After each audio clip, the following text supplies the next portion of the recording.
Good evening from a very hot London. It's been 31 centigrade today, and hello from me, Dr. Dermot Hudson, Chairman of the British Group for the Study of the Juche Idea, Chairman of the UK Korean Friendship Association, and official delegate of the Korean Friendship Association for the United Kingdom, and President of the Association for the Study of Sungam Politics. And yes, by the way, I am the bloke in the video on the friend.com KP website, the website of the Korean Committee for Cultural Relations with Foreign Countries. Today is the 25th of June. And it was on this day, 70 years ago, that the South Korean puppet army, under the instigation of the US Imperialists, attacked People's Korea, thus starting what is known in the West as the Korean War, but is known in the Democratic People's Republic of Korea as the Fatherland Liberation War. And I think it is actually quite wrong to call it the Korean War, because it was not a war between Koreans. It was a war between the Korean people and the US imperialists. Indeed, it was a war against Koreans, a war against the Korean nation by the US imperialists, in which the US imperialists tried to exterminate the Korean nation. It was basically an attempt at genocide by the US imperialists. The great leader, President Kim Ilsung, summed up the Fatherland Liberation War by the following quote: "The Fatherland Liberation War of our people was a fierce anti-imperialist, anti-US struggle against the Allied forces, a world reaction headed by US imperialism, and a harsh class struggle against the enemy of the people. In this great struggle, our people fought determinedly as in one mind and body, under the correct leadership of the party and the government of the Republic, and thereby withstood the harsh trials of war honourably and won a historic victory, inflicting an ignominious defeat on US imperialism and its running dogs." A very good quote, which I think should set the tone for this video. And one of the main myths about the Fatherland Liberation War, or Korean War, is that the DPRK started it itself, and this is actually used to demonise and vilify the DPRK, and was used for many years to try and justify the sanctions against the DPRK and the blockade and diplomatic non-recognition of the DPRK by some Western countries. And it's unfortunately something that you'll find in history textbooks if you're studying history at whatever level. However, the facts are otherwise. It was the US imperialists who started the Fatherland Liberation War, or Korean War, and I would actually recommend people to read the excellent book called simply "The US Imperialists Started the Korean War," and there's PDFs of this book available online if you want to read it. The fact is that US aggression against Korea goes right back to the 19th century, when even in the 1840s the US, which was embarking upon the road of expansion, had covetous designs on the Korean Peninsula, seeing it as a particularly important strategic base and place, to exploit for raw materials.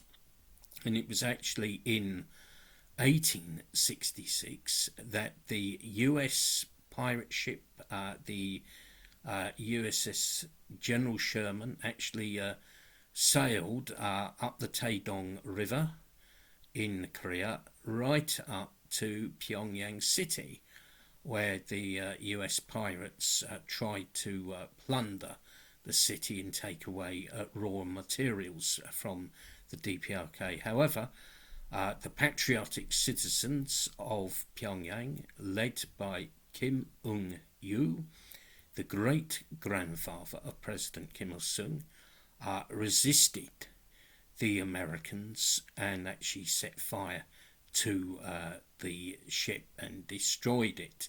And the US in later years sent several warships to Korea to commit acts of aggression. And the US actually concluded an unequal and shackling treaty with the Korean feudal government in 1882. And later it was the US who connived at Japan's annexation and colonialization of Korea. In fact, what happened was a secret treaty was signed between the US and Japan in 1905, which allowed the US free hand in the Philippines, that Japan would not oppose it, in return for Japan being allowed a free hand in Korea. And although Japan was the colonial power in Korea, it annexed Korea in 1910. The US did have some concessions in Korea. They controlled the gold mines in Korea.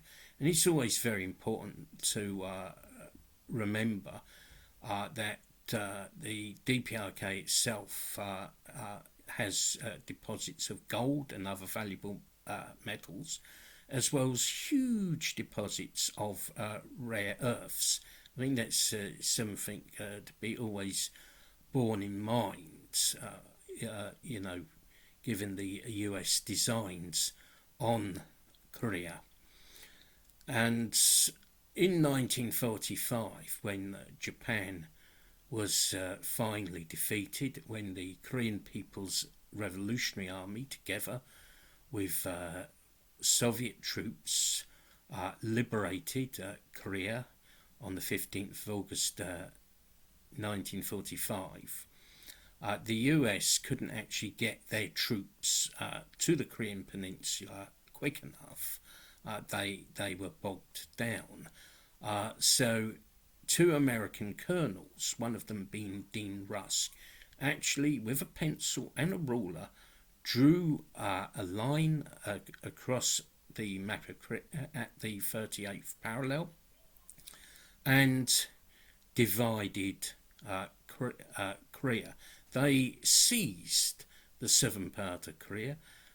US troops landed in Incheon in South Korea on the 8th of September 1945, and they actually dissolved the People's Committees that had been set up in South Korea and banned the Communist Party.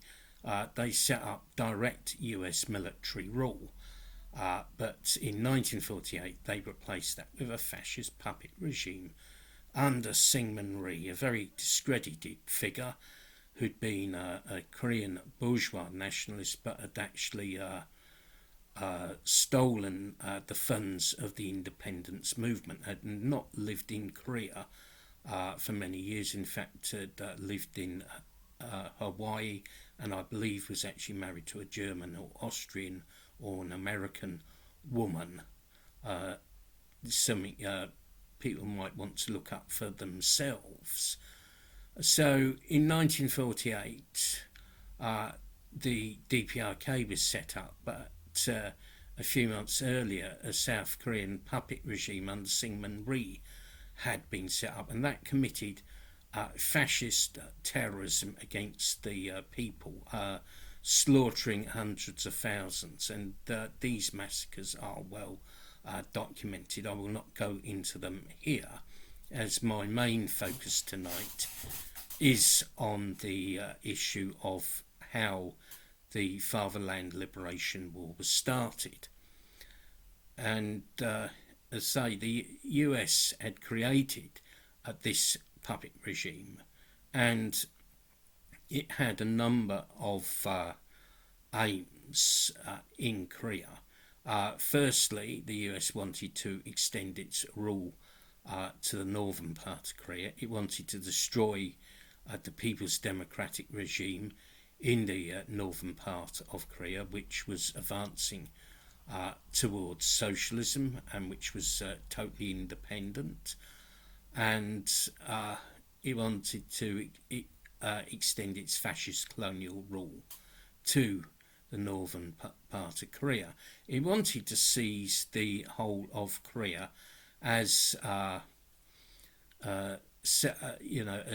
geopolitical bridgehead onto the Asian continent. It wanted to have its troops on the borders of the USSR and China.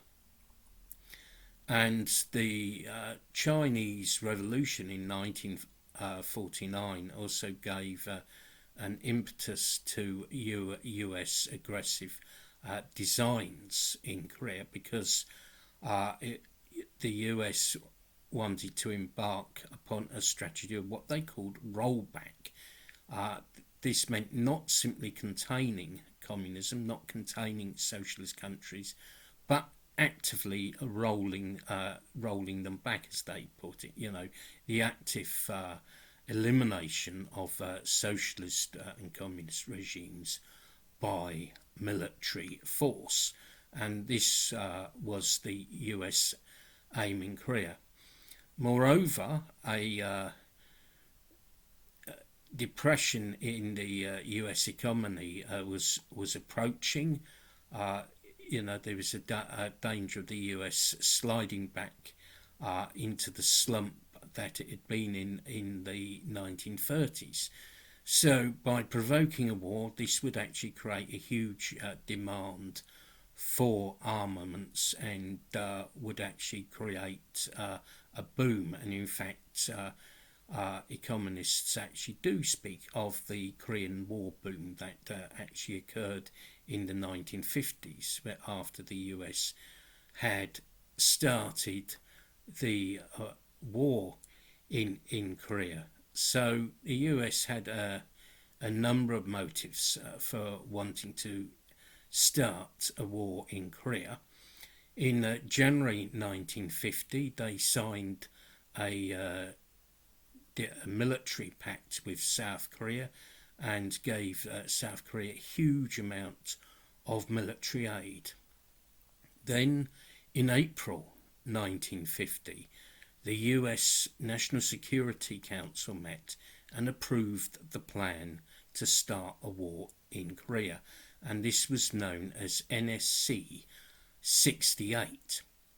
And then in June, John Foster Dulles, the envoy of the US Secretary of State, actually visited South Korea on the 17th of June and 18th of June. Now, this is extremely significant because this was only 1 week before the war broke out, and this cannot have been a coincidence. It's impossible for it to have been a coincidence. John Foster Dulles, who was a rabid anti-communist and war maniac and a prime architect of the so-called rollback policy, and his brother Alan Dulles was the head of the CIA. He was in South Korea only a week before war broke out.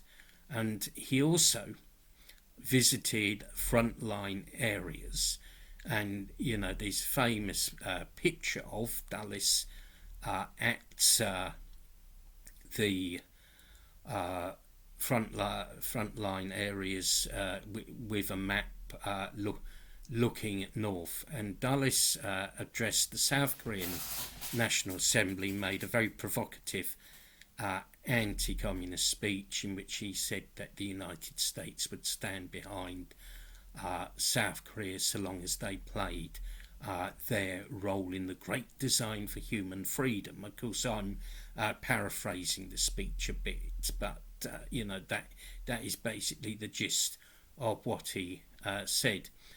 And so, a week later, on the 25th of June, units of the South Korean Puppet Army in the early morning, after 2 days of shelling frontline areas along the 38th parallel, tried to advance into the northern half of Korea, the Democratic People's Republic of Korea.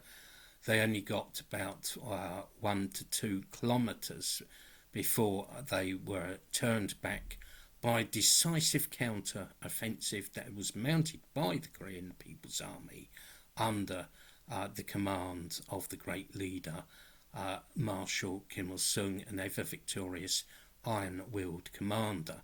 And I'm not going to sort of give a sort of detailed history of the Fatherland Liberation War. That can be done in another video or a speech at a meeting. I'm just going to stress here the barbarity of the war that the US Imperialists started. They killed at least 1.2 million people in the DPRK alone. They carried out saturation bombing. They dropped 18 bombs per kilometre in the DPRK, and in fact they dropped more bombs per than the number of people that lived in Pyongyang at the time. It was rightly called by the Australian journalist and writer Wilfred Burchett, it was rightly called a monstrous war, and it was indeed monstrous. I myself and delegations of UK KFA in the British Group for the Study of the Juche Idea, we visited Sinchon-ri, where the US imperialists and class enemies, those the collaborators of the Americans, people like former landlords and capitalists and former moneylenders who'd been eliminated in the revolution in the DPRK, they carried out atrocious massacres, killing 35,383 people. Yes, that's the number, which was a quarter of the population of the county. Now, can you imagine if a quarter of the population of London was slaughtered? It's quite appalling. The US imperialists also used germ warfare in Korea. This has now been proved beyond doubt, although they denied it. And as a British citizen, I have to say, with a great sense of shame, deep shame, that my country sent troops to fight against the Korean people on the American side, and this was a terrible crime. And to do this, the Labour government had to introduce prescription charges, which caused Harold Wilson, who was later Prime Minister in the 60s and 70s, to resign from the government. But I think the significance of this is that it shows you how, on the one hand, imperialism was carrying out this aggressive war against the Korean people to stop them reunifying the country, to strangle the independence of the Korean nation, to smash socialism. It was carrying out this reactionary, aggressive war, and at the same time, it was making people at home suffer. It was exploiting and oppressing them by, this reactionary anti-people measure of increasing the prescription charges. So I think that is a significant fact. Today, US troops remain in South Korea. They've not gone home, and the US is still carrying out its hostile policy towards the DPRK, which is basically to destroy the socialist system in the DPRK, seize control of the northern part of the of Korea, and restore capitalism there. It's as simple as that. And today the DPRK government, or I should say the Disarmament Institute of the Ministry of Foreign Affairs of the DPRK, have issued an excellent statement about the US hostile policy in Korea, and about how the US starting the war in Korea. And also it concludes that the only way DPRK can counter the US threat is by having its own nuclear deterrent. And respected Marshal Kim Jong-un, at a recent meeting of the Central Military Commission of the DPRK, stressed that the DPRK would adopt policies to improve the war deterrent force. Our duty is to stand 100% and 1,000% behind People's Korea, with no ifs and buts, and campaign against the US hostile policy, campaign for the withdrawal of US forces from South Korea, an end to the nuclear threat, and an end to the sanctions. We believe that victory belongs to People's Korea. So we say, long live People's Korea, long live Duke Che, US out of Korea. Thank you for listening to this video. Please subscribe to the channel if you're not subscribed to it, and we also have another channel, the UK KFA channel, as well. And when the lockdown's over, we hope to be having some events in real life, but we've also got some online events. We hope you will support these. Anyway, have a good evening, stay safe, and goodbye.